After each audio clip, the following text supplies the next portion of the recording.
ठाण्यामध्ये गुढीपाडव्याच्या निमित्तानं मोठा उत्साह पाहायला मिळतोय। शोभायात्रा निघालेली आहे आणि या शोभायात्रेमध्ये मोठ्या प्रमाणावर तरुणी मराठी वेशभूषेत दुचाकीवर स्वार होताना दिसतायत। मोराची वेशभूषा परिधान केलेल्या काही महिला सुद्धा या शोभायात्रेमध्ये दिसलेल्या आहेत। तर यंदाच्या वर्षी काही अमराठी तरुणी सुद्धा बुलेटवर स्वार होत उत्साहामध्ये या शोभायात्रेमध्ये सहभागी झालेल्या दिसलेल्या आहेत। तर याचा आढावा घेतला आमचे प्रतिनिधी शुभम कोळी यांनी। पाहूयात। मोठ्या प्रमाणात तरुणाई जे आहेत दुचाकीवर स्वार आहोत। या शोभायात्रेची शोभा जी आहेत वाढताना दिसत असतील। नववारी साडी, काष्टी साडी, डोक्यावर फेटा बांधत अगदी मराठी पारंपरिक पद्धतीने या सर्व तरुणी जे आहेत या शोभायात्रेमध्ये सहभागी झालेल्या आहेत। पाहिलं तर एक अनोखा संदेश या शोभायात्रेमधून ह्या तरुणी मित्र दिसत असतील। तर गाडीवर देखील गुढी उभारण्याचं आपण या ठिकाणी पाहत आहोत आणि मोठ्या उत्साहामध्ये या सर्व तरुणाई असतील या शोभायात्रेमध्ये सहभागी झाल्याचं आपण पाहत आहोत। आणि या शोभायात्रेची खऱ्या अर्थाने शोभा वाढवण्याचं काम या सर्व तरुणी असतील, या महिला असतील करत आहेत। या महिलांना पाहिलं तर बुलेटवरती स्वार होत अगदी एक अनोखा संदेश दिलेला आहे। पाठीमागे मोर पंख देखील आपल्याला दिसत असतील।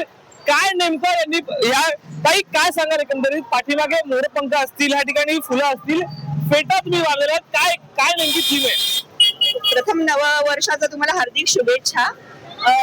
वंदे मातरमला 150 वर्ष पूर्ण झालेले आहेत, वंदे मातरम गीताला, आणि आपलं राष्ट्रीय पक्षी मोर आहे, त्याचं प्रतिकात्मक म्हणून मी हे मोराचं सगळं लुक केलेला आहे।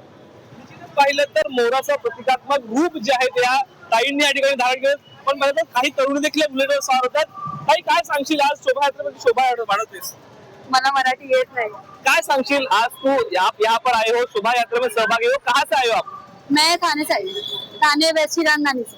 कैसा लग रहा है यहाँ पर आके? बहुत मजा आ रहा है। क्या क्या मतलब फील कर रहे हो, क्या क्या महसूस कर रहे हो? एकदम एंथुसियास्टिक माहौल है। उसको बोलो बहुत देशभक्त फील हो रहा है। हम लोग फर्स्ट टाइम आए हैं यहाँ पे गुड़ी पाड़वा के रैली के लिए, बहुत अच्छा लग रहा है। इतकंच पाहिलं तर अनेक तरुण मंडळी असतील, अनेक तरुणी असतील या शोभायात्रेमध्ये जे आहेत सहभागी झाले आहेत। पाहिलं तर मोठ्या प्रमाणामध्ये दुचाकी स्वार आपल्याला या ठिकाणी दिसत असतील आणि या शोभायात्रेची शोभा वाढताना आपल्याला दिसत असतील। मोठ्या प्रमाणामध्ये तरुणाई असतील या ठिकाणी सहभागी झालेत आणि अनेक प्रकारची वेशभूषा या ठिकाणी परिधान केल्याचं आपल्याला चित्र जे आहेत अनोख्या पद्धतीचं अनेक स्वरूपातलं जे आहे दिसत असतील आणि मोठ्या प्रमाणामध्ये या तरुणींनी जे आहे या शोभायात्रेचं लक्ष जे आहे ते एकंदरीत वेधलेलं आहे। शुभम कोळी, झी मीडिया, ठाणे।